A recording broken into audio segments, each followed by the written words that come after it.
This is the 2010 UltraFit Cover Model Contest. My name is Audrey Kaipio. I'm a fitness writer and fitness model for UltraFit magazine. I'm also a personal trainer, nutrition coach, and fitness presenter. Today I'll be judging the UltraFit Cover Model Contest. I'll be judging the contest alongside John Shepherd, the publisher of UltraFit magazine.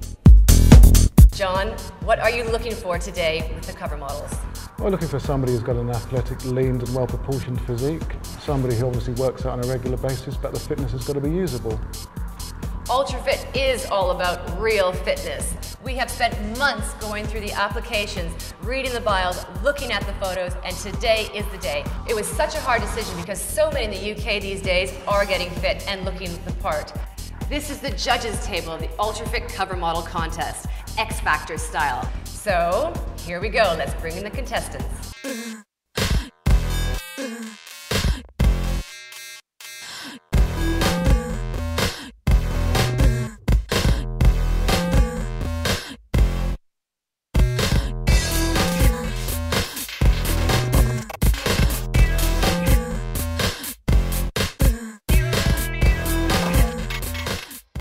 Oh, you do lambada dancing. Tell us about that. Well, I'm UK certified to teach lambada. I've been teaching lambada in the UK for a couple of years. It's a Brazilian partner dance, which is a little bit like salsa, but a lot more sensual and a bit closer. Well, it's a partner dance, so I can't do much, but it's really kind of in the hips. So, Can you strike 5 model poses, pretending you're on a cover model shoot in a row, please? With that, and I decided to switch to golf. It took me about 3 years to get to scratch level, and then I got to +2, and then turned professional at the age of 17. So what was your practicing like? How did you become so good in such a short period of time? Loads of practice. I've got a natural ability with sports. I can pick stuff up really quickly. I mean, you've got an unusual physique for a golfer. Yeah, very. I get that quite a bit. So how do you marry the combination of form and function? Are you concerned with the aesthetics of your body? Or? Not at all. It comes down, muscle mass you build from my strength training, from my golf, is around the strength training, low rep range. As long as I stretch off and my hands can get in a certain position without the knees moving, then the more muscle the better. I've won a few long drive competitions purely from, like I said, my heavy compound moves. But I train a lot of golfers, and they've put another 20-30 yards like I did on their drive from purely the way I train. Did every team sport going and chose hockey up to county level, and I played a lot of uni, but I played such a vast array of sports. What other sports did you play? Tennis and hockey and running and anything that I can play, I play. Growing up, you watched Pumping Iron with your dad. How old were you when you watched that? Probably about 13, as young as 13, yeah. It's one of my favorite docudramas as well. How did it inspire you? You said that was your first kind of inspiration to work out. Yeah, I think it's just a general male physique. I was always a skinny child, so that big masculine physique, that big frame, and sort of inspired myself to be like that as I grow up. We would like to see your full body. Could you drop your trousers, please? Having an ectomorphic, mesomorphic body, how did you find gaining muscle over the years? That's the biggest thing. So with me, I came to find out it's not as training hard, it's about eating. So diet's a big part. So a lot of carbohydrates, a lot of eating, and so you need to train probably smarter and harder, if anything. How many years did it take you to develop the physique? Pretty good 4 or 5 years. You mentioned nutrition, 1 or 2 key things that have enabled you to develop the physique that you've got. What would you say they were? So you have to have your own willpower, and you have to be determined within yourself, because no one else is going to get you to that gym. It's up to you. Have you done any teaching practice yet and worked with young people? And how do you find their attitudes to exercise at the moment? I haven't actually had my own role as such as going into a school and doing it with younger children. Worked alongside coaches, so I'm getting the experience at the moment with them, and it's a big change obviously going from adults to children, but I'm really enjoying the fact that I could work in school in the next couple of years. So you're identical twins, you work together as personal trainers, you train together. I'm interested about how you inspire and motivate each other, because you have a team. I'm really jealous because I sometimes have to train alone. How does that dynamic work? Well, we don't really inspire, we kind of more just compete. the whole time. So right from the beginning when we were born, we've just been competing the whole time, see who's bigger, who's stronger, who's heavier. So every time we work out, it's kind of cool. We just see who's going to win. So it's quite nice that way. Like it. This is quite, might tax you a little bit. Physiologically, do you both adapt to training the same way as each other? Yeah, we pretty much do. Over time, we've trained apart and the same, but doing the same routines, and we've reacted the same way both times. So whether we train together or we train apart, as long as we're following the same routine. There's only differences at the moment because of injuries. Sometimes we've had several injuries. Genetically, obviously, we're identical, but injuries and environment have changed. I was going to. It's not the wrong answer. I suppose I was asking more like if, say, one of you was to do supersets, high reps, and the other one of you was to do low reps. You would reverse that? I mean, do you get the same effect? Just interesting. We would never allow ourselves to, just in case it works well for the other one. Oh, okay. We would never allow them, because lots of people have suggested it to us, but we'd always worry that the person's going to get bigger, stronger. So you compete within that same workout to see who can train as hard. hard. The same. So who makes the decisions as to who does what?